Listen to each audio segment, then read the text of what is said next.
लगभग 45 साल एज है। इस एज में पहली बार मैंने अगर घबराया हूँ तो कल रात को मैं घबराया। जब आंधी आई तो ऐसा माहौल लगा कि पहले परिवार बचाना बहुत मुश्किल हो गया। यही रिक्वेस्ट है कि हमारी की जिनाली मदद होनी चाहिए हमको। तो नुकसान तो बहुत हुआ है, देखने के लिए आगे हम कोई फ्रॉड नहीं बोलेंगे या झूठ नहीं बोलेंगे। ये हुआ है तो इसी साल मकान बनाया था तो तकरीबन 1.5 लाख अभी भी मतलब लोगों का कर्जा देने के लिए। जैसा राजू सिंह का नुकसान है, इतना बड़ा नुकसान दूसरे घर को हमें देखने को नहीं मिला। तेज हवा के बाद जमीनी हकाइक क्या बता रहे हैं, किस तरह का नुकसान है और जिला इंतजामिया तक किस तरह की रिपोर्ट है, जिला इंतजामिया इन सब चीजों को लेकर क्या कुछ कर रही है, कितना नुकसान है, आप लोगों तक और जिला इंतजामिया तक पहुंचाने की भरपूर कोशिश करूंगा। फिलहाल जितने भी देखने वाले हैं इस वीडियो को ज्यादा से ज्यादा शेयर करें। इस वक्त मैं पंचायत कोटी के वार्ड नंबर 3 में हूं और यहां पर अगर बात की जाए तो पूरे इलाके की अगर बात की जाए तो पूरे इलाके में काफी बिल्डिंगों को नुकसान पहुंचा है। साथ में अगर बता दूं घरों के ऊपर जो शेल्टर जो टीन था वो उड़ के काफी दूर जा गिरा है। अभी भी कुछ लोगों को वो मिला नहीं है या फिर एक ही बार उड़ के जो है किसी दूसरे के घर में चला गया है, पता चल भी नहीं पा रहा है। लेकिन इस वक्त जिस जगह हम खड़े हैं यहाँ पर एक मकान को जो नुकसान हुआ है पूरी तरह से मकान का जो मैं कहूँगा ऊपर वाला जो शेल्टर था वो पूरी तरह से उड़ के बाहर आया है। उस सब को लेकर हमारे साथ बातचीत के लिए यहाँ पर मौजूद है घर के मालिक राजू सिंह, इनका नाम है। राजू सिंह, सबसे पहले जानना ये चाहूंगा कि जब तेज आंधी चली और घर का छत उड़ जाता है तो किस तरह का माहौल था उस वक्त और क्या कुछ आप सोच रहे थे? शुक्रिया मुदासिर आपका। जब आंधी आई तो ऐसा माहौल लगा कि पहले परिवार बचाना बहुत मुश्किल हो गया। उसके बाद जब ये टीन के फटे उड़ने लगे और लकड़ी का मतलब ये शोर शराबा हो गया सारा, तो हम अंदर ही बैठे फिलहाल साहब। तो उसके बाद फिर ये जो टीन की मतलब शीटें वगैरह थी, लकड़ी वगैरह ये जब गिरना शुरू हो गई तो हम अंदर ही बैठे। फिर भी जब दीवार ने गिरनी शुरू हो गई तो फिर हमने चिल्लाना मलाना सब शुरू कर दिया। तब तक फिर थोड़ी आंधी भी रुक गई और क्या बोलते गांव वाले भी आ गए। हमने इनको सपोर्टे मपोर्टे दी, राशियों से ये टीन शीन हमने खींच के ये सारा कुछ ऐसे कर दिया। तो यही वारदात है, तो नुकसान काफी हुआ है। तो इसी साल मकान बनाया था तो तकरीबन 1.5 लाख अभी भी मतलब लोगों का कर्जा देने के लिए है। तो यही रिक्वेस्ट है कि हमारी की जिनाली मदद होनी चाहिए हमको। तो नुकसान तो बहुत हुआ है, देखने के लिए आगे हम कोई फ्रॉड नहीं बोलेंगे या झूठ नहीं बोलेंगे। अभी नया नया मकान आप बना रहे थे, मसा आपने शेल्टर किया था, टीन दिया था, लेकिन तेज आंधी ने आपका नुकसान कर दिया है। लगभग कितना नुकसान हुआ होगा? नुकसान तो देखने के लिए इधर तो हम तो ऐसे बोल नहीं सकते, लेकिन देखने के लिए इधर क्या मतलब बनेगा तो कैसे होगा, लेकिन ऐसे अंदाजा लगा सकते हैं हम कि कम से कम 2-1.5 लाख का नुकसान हुआ है। क्या अपील करना चाहेंगे जिला इंतजामिया से?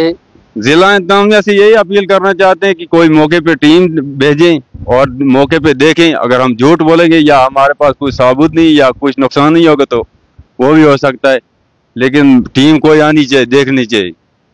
यहाँ पर अगर बात की जाए तो एमएलए साहब से क्या रिक्वेस्ट, क्या तवक्को रख सकते हैं आप? एमएलए साहब से यही रिक्वेस्ट है हमारी कि जिनादली गरीबों की तरफ ख्याल रखें और ऐसे ऐसे अगर काम होते रहेंगे तो जिनाद जरूरी उनका भी फर्ज बनता है, कुछ मदद हमको मिलनी चाहिए। और नाज़रीन किराम, आपको बता दूं जब घर बनाना होता है तो काफी मुश्किलात रहती है और काफी अरसा लग जाता है।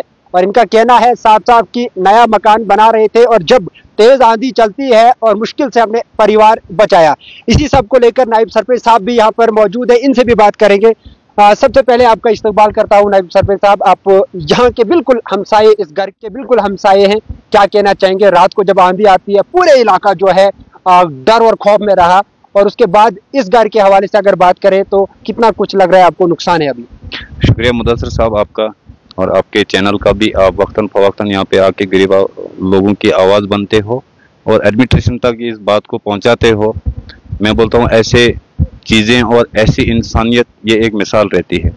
रहा रात का मसला जो आंधी का था, ये मेरी भी इस वक्त लगभग 45 साल एज है। इस एज में पहली बार मैंने अगर घबराया हूँ तो कल रात को मैं घबराया हूँ। और हवा इतनी तेज थी कि जो जहाँ पे था, शुक्र है अल्लाह का कि रात के टाइम में ये वाक़ा हुआ। दिन को होता तो अल्लाह जाने कि कितनी कैजुअलिटी हमें यहाँ पे देखने को मिली। और तो मैं बोलता हूँ कि यहाँ पे कोई घर ऐसा नहीं है जिस गरीब ने कहीं टीन का फटा लाया था, वो छत के ऊपर बिठा के रखा था, उसको इस वक्त उस टीन की फटे की मतलब वापस आने की कोई गुंजाइश, हमने ढूंढा भी, आज दिन को हमने पूरा सर्च किया इलाके में, कहीं भी कोई चीज हमें वापस मिल नहीं रही है जो हमारे घरों से हवा ने उड़ा ली है। रहा इस घर का मसला, मैं बोलता हूँ सबसे पहले शुक्र है अल्लाह का कि माल और जान का नुकसान नहीं हुआ।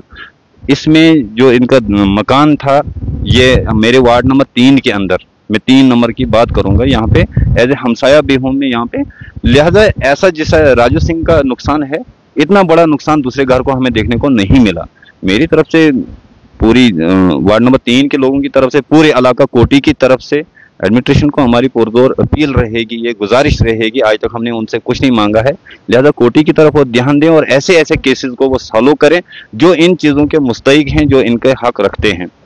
इसके अलावा जो हमारे दरख्त थे वो भी डैमेज हो चुके हैं, वो भी ऐसे ही पड़े हुए हैं। मक्की जो खेतों में लगाई हुई थी वो भी तो मिसमार हो गई है। जब मकान उड़ने लगे तो मक्की और दरख्तों की तो बात ही नहीं थी। किसी बेचारे गरीब को, किसान को अगर एक अखरोट का दरख्त इस वक्त गिर गया है या उससे उसकी वो टहनियाँ जो गिरी हैं, उसकी उम्मीदें थी उस पर कि मेरा आने वाला जो भविष्य है, चलो 10,000 का मैं अखरोट बेचूं तो इसी हालात में अपने बच्चों का सहारा बनूं। लिहाजा आज ऊपर वाले ने उस सहारे को भी हम गरीब लोगों से छीन लिया। तो एडमिनिस्ट्रेशन से गुजारिश है कि ऐसी चीज़ों पर फोकस किया जाए और कम से कम इतना करें कि इसमें हफ्ता 10 दिन की गुंजाइश ना रखें।